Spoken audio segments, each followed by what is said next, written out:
اللهم صل على سيدنا محمد يا رب صل وسلم دائما ابدا على حبيبك.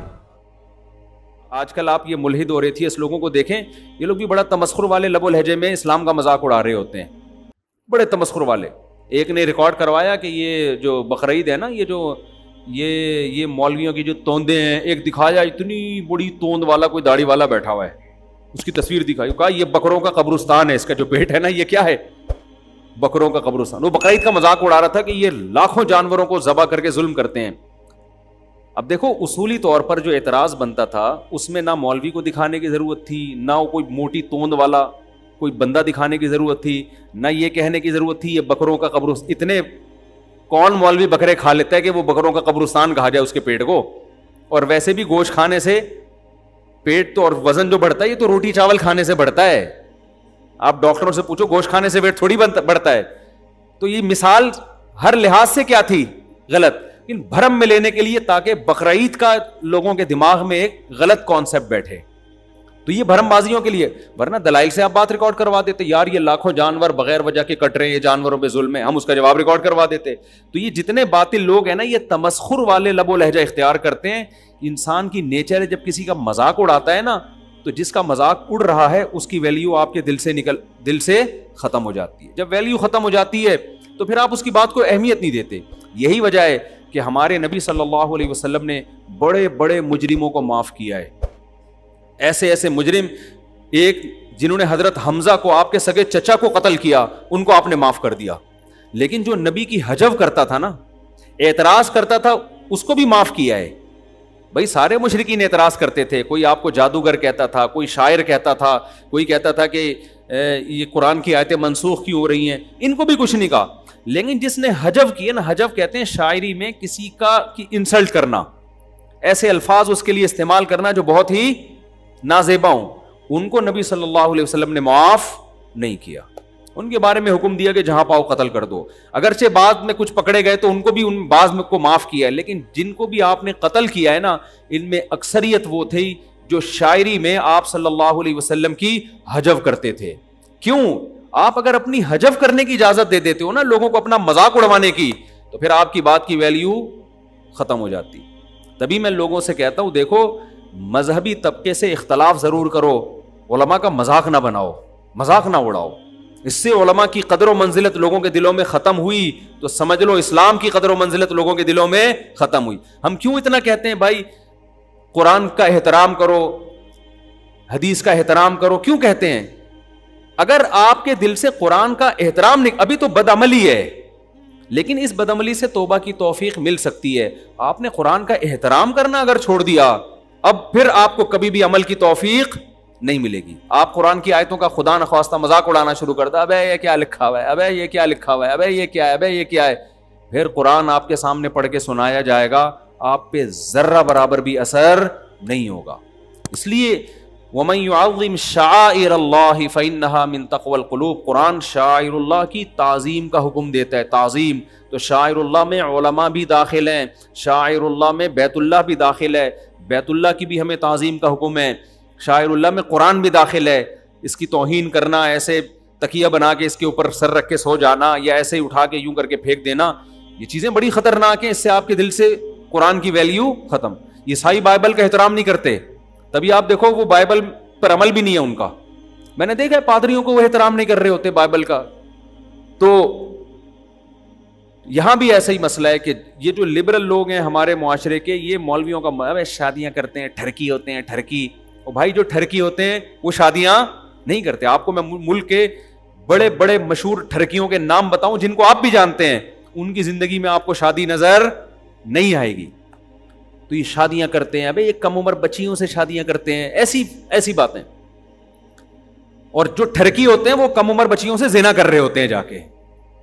اور میں آپ کو بتا دوں, آپ کو کوئی عالم بزرگ نظر آئے نا جس نے کم عمر بچی سے شادی کی ہے, تو آپ جب اس کی انکوائری میں جاؤ گے پتا چلے کہ اس بچی نے اس سے شادی کی ہے. سمجھ میں آ رہی ہے بات؟ اکثر جگہ ایسے ہو رہا ہوتا ہے کہ اس کم عمر نے اس سے بڑی عمر سے شادی کی ہے. یہ چیز ہمارے لبرل لوگوں میں ان کو کوئی اتنی ویلیو نہیں دے رہا ہوتا نا کہ بڑی عمر میں کوئی ان سے شادی کر رہا ہوتا ہے, تو علماء کو یہ لوگ ویلیو دے رہے ہوتے ہیں. تو یہ تو ایک خوبی کی بات ہے نا کہ وہ بھی اس پر اعتماد کر رہی ہے, بھائی یہ اگرچہ عمر میں زیادہ ہے لیکن یہ مجھے شوہر والی محبت بھی دے دے گا اور جوان شوہر والی محبت دے دے گا. تو ان کو یہ اندازہ ہوتا ہے. تو یہ تو جو ٹھرکی ہوتے ہیں ان میں یہ چیزیں, ان کی صحت ہوتی ہے. ٹھرکی تو تھوڑے دنوں میں ویسے ہی بیچارہ دواؤں پہ آ جاتا ہے, تھوڑے دنوں میں. ٹھرکی جب تک 8-10 ٹھرکی دیکھیں گے نہیں آپ کو یقین نہیں آئے گا. تو اگلے بیان میں انشاءاللہ میں سوچ رہا ہوں ملک کے جو بڑے بڑے مشہور قسم کے ٹھرکی ہیں, ایک تو آپ کا دماغ جا ہی رہا ہوگا لیکن کسی کی طرف بدگمانی جائز نہیں ہے. ہمارے ملک میں بہت سے ایسے ٹھرکی ہیں کہ شادی کا لفظ انہوں نے اپنی ڈکشنری سے نکال دیا ہے. وہ پاک دامن نہیں ہے, بہت نیک نہیں ہے, ایسا نہیں ہے, بدگمان ہونے کی اجازت نہیں ہے, لیکن ظاہر ہے اتنا نیک مارکیٹ میں کون ہوتا ہے. نہ ان کے چلے لگ رہے ہیں, یا تو چلے لگا رہے ہوتے, تبلیغ میں وقف کیا ہوا ہوتا, ہم کہتے ہیں چلو یار شادی بھی نہیں کر رہے اور سارا دن اللہ اللہ کرتے رہتے ہیں بیٹھ کے, ایسے بھی نہیں ہے. تو خیر, تو علماء کے خلاف آپ اگر اپنے باپ کے خلاف سننا شروع کر دو گے لوگوں سے, آپ کے دل میں اپنے باپ کی ویلیو ختم ہو جائے گی. آپ ماں کے خلاف سننا شروع کر دو گے, بے شک آپ دفاع کرو لیکن آہستہ آہستہ ویلیو ختم. ہمارے کلاس فیلو میں قادیانی تھا, تو لڑکے مرزا غلام احمد قادیانی کو اس کے سامنے اتنی گالیاں دیتے تھے. لڑکے تو آپ کو پتا ہے پھر بہت ہی آگے نکل جاتے ہیں نا, تو اتنی گالیاں دیتے تھے, اتنی گالیاں وہ سنتا رہتا تھا. میں نے اس سے کہا یار ہمارے نبی صلی اللہ علیہ وسلم کو کوئی ہمارے سامنے برا بلا بولے, ہم تو نیلے پیلے ہو جائیں 2 منٹ کے اندر, اور آپ سنے جا رہے ہو. آپ اس کو پیغمبر مانتے ہو, ہم تو نہیں مانتے, ہم تو جھوٹا نبی کہتے ہیں اس کو, اور حقیقت بھی یہی ہے جھوٹا نبی تھا, نبی نہیں تھا, یعنی جھوٹا نبوت کا دعویٰ کیا اس نے. تو آپ بار بار میرے سامنے بڑے احترام سے نام بھی لیتے ہو اور اس کو نبی بھی مان رہے ہو, اور صبح و شام اسکول کے لڑکے کہتے ہیں وہ تو ایسا تھا, وہ تو کیا تھا میں مسجد میں بتا بھی نہیں سکتا نا, ایسے ایسی باتیں کرتے. تو میں نے کہا آپ کو کچھ نہیں ہوتا؟ کہہ رہے ہیں یار سن کے عادی ہو گئے ہم لوگ. کہہ رہے ہیں ہر جگہ یہ سنتے رہتے ہیں, مرزا نے ایسا تھا, مرزا استندے کے ڈھیلے کھاتا تھا. مرزا کے بارے میں ہے کہ وہ ایک دن گڑ تھا تو وہ استنجے کا ڈھیلا ادھر رکھا ہوا تھا, گڑ ادھر, تو وہ غلطی سے کیا کھا گیا, جب استنجا کرنے بیٹھا تو گڑ نکلا. پتہ نہیں سچا واقعہ جھوٹا واقعہ واللہ عالم, لیکن بہرحال یہ تو ختم نبوت والے بتائیں گے. لیکن یہ کہ اتنا دیکھو, چاہے کوئی جھوٹا نبی ہوتا ہے نا, اتنی توہین اللہ ہونے نہیں دیتا اس کی. اللہ آ جاتا ہے میدان میں دفاع کرنے کے لیے, سمجھ رہے, جیسے ہمارے نبی صلی اللہ علیہ وسلم کی جب توہین ہوتی ہے, احتجاج ہوتے ہیں, پھر بہت کچھ ہوتا ہے, اتنا آسان نہیں ہوتا. یہ خود مرزا کے جھوٹے ہونے کی علامت ہے. جو اٹھتا ہے گالیاں دینا شروع کر دیتا ہے, الزامات لگانا شروع, اور بہت سے الزامات تو کتابوں میں سے ثابت ہیں. وہ تو آپ ختم نبوت کے علماء کے پاس جائیں, وہ تو 2 اور 2 4 کی طرح بتا دیں گے, بالکل سچ لکھا ہوا ہے یہ, بالکل کہ اسی کی اپنی کتابوں سے ثابت ہیں. خیر, تو توہین نہیں ہونی چاہیے کبھی بھی. تو اللہ کی بھی توہین, نبی کی بھی توہین, اس کے لیے بڑے احتیاط سے الفاظ. علماء سے اختلاف کرنا بھی ادب کا دائرہ کبھی بھی ہاتھ سے جانے نہ دے.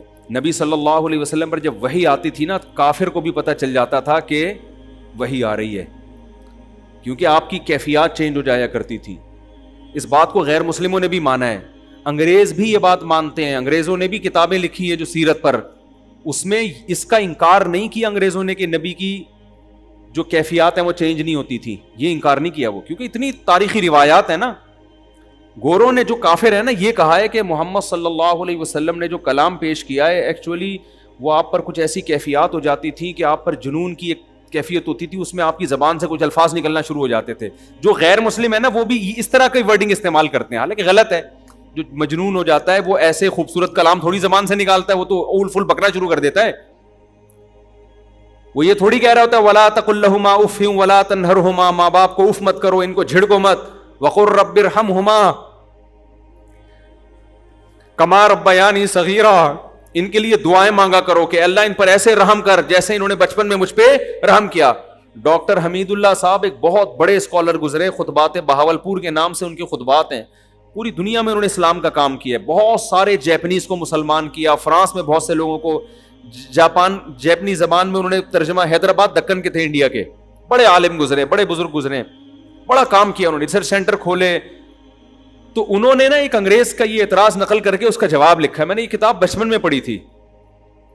گورے کا ایک ریفرنس دیا انہوں نے کہ وہ کیا کہہ رہے ہیں کہ معاذ اللہ آپ پہ مرگی کا دورہ ہوتا تھا. گورا لکھ رہا ہے کہ یہ کیفیات ہوتی تھی جس سے, کیونکہ گوروں نے بھی جب نبی کی تعلیمات دیکھی ہے نا, تو جو نبی کی تعلیمات گورا بھی پڑھتا ہے نا نیوٹرل ہو کے, وہ اگرچہ آپ کو نبی نہ مانے لیکن وہ یہ ماننے پر مجبور ہوتا ہے کہ یار یہ بہت بڑے لیڈر تھے اور انہوں نے خیر بہت زبردست پھیلائی ہے معاشرے میں, سوسائٹی میں.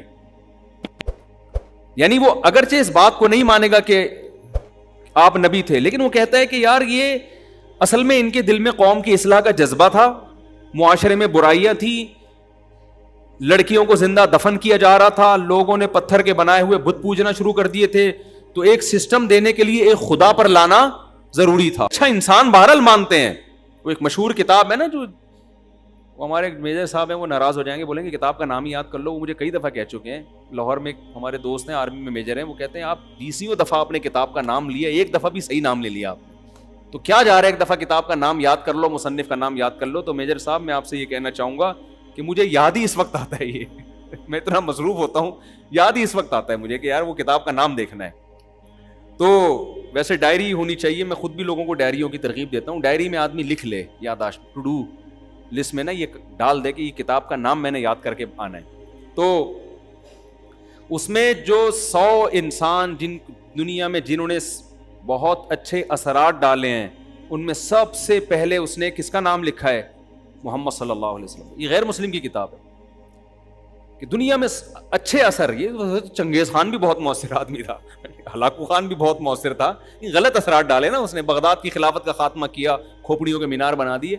جو 100 وہ افراد جن کے دنیا میں بہت زیادہ اچھے اثرات ہیں, ان میں سب سے پہلے اس نے کس کو رکھا ہے؟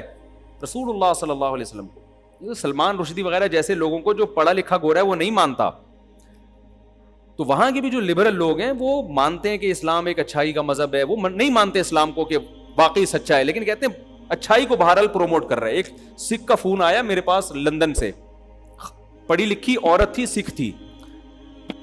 اس نے کہا کہ ہم مانتے ہیں کہ اسلام اچھا مذہب ہے. یہ آج سے میرا خیال 8-10 سال پرانی بات ہوگی. اس نے کہا یہ ہمیں اسلام بہت اچھا لگتا ہے اور اسلام کی تعلیمات بہت اچھی ہیں. تو میں نے کہا اسلام قبول کر لیں, کہ وہ ہمارے لیے بھی بہت مشکل ہے ہمارے لیے اسلام قبول کرنا.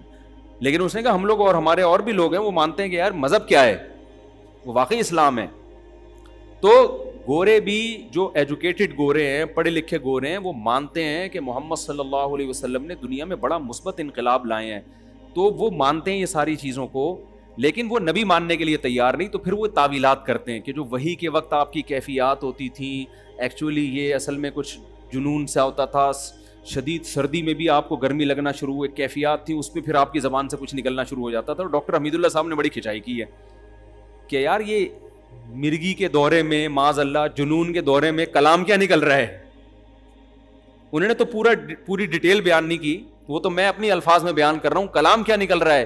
وَقُلْ رَبِّ ارْحَمْهُمَا كَمَا رَبَّيَانِي صَغِيرًا, کہ ان کے سامنے اف مت کرو, ان کے لیے دعا کیا کرو, اے اللہ ان پر ایسے رحم کر جیسے انہوں نے بچپن میں مجھ پہ رحم کیا.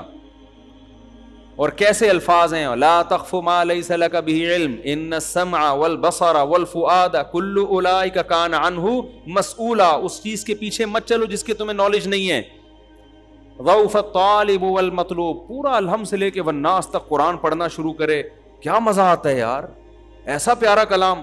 قل لئن اجتمعت الانس, اچھا جب انسان قرآن پڑھتا ہے نا, قرآن کی آیتوں سے متاثر ہوتا ہے, بڑا مزہ آتا ہے. جس کو آتی ہے تفسیر اور جس کو عربی آتی ہے, بڑا مزہ آتا ہے. پھر قرآن بتاتا ہے کہ جو تمہیں اتنا مزہ آ رہا ہے نا, اس کی بھی میں ریزن بتاتا ہوں. سورہ بنی اسرائیل پڑھیں, ایسا مزہ آتا ہے, ایسی پیاری آیتیں ہیں اس کی, اتنا مزہ آتا ہے نا. آگے جا کے قرآن جب یہ کہتا ہے قل لئن اجتمعت الانس والجن على ان یاتوا بمثل هذا القرآن لا یاتونک بمثلہ ولو کان بعضهم لبعض ظہیرا, اے نبی ان سے کہہ دیجئے ساری دنیا کے انسان, ساری دنیا کے جنات جمع ہو کر ایسا کلام بنانا چاہیں, سب ایک دوسرے کے مددگار بن جائیں, پھر بھی ایسا خوبصورت کلام پیش نہیں کر سکتے. ایسا وجد آتا ہے کہ یار قرآن اثر بھی ڈال رہا ہے اور پھر اپنی تعریفیں بھی خود ہی کر رہا ہے کہ نہیں ہو سکتا تم سے یہ. اور اس کلام کو کیا کہتی ہے بھائی, مرغی کا معاذ اللہ دورہ پڑا ہوا تھا, کوئی سردی ہو رہی تھی اور اس میں یہ کلام نکلنا, ایسے آٹومیٹیکلی ایسے کلام نہیں نکلتے. مفتی طارق مسعود صاحب کے بیانات سننے کے لیے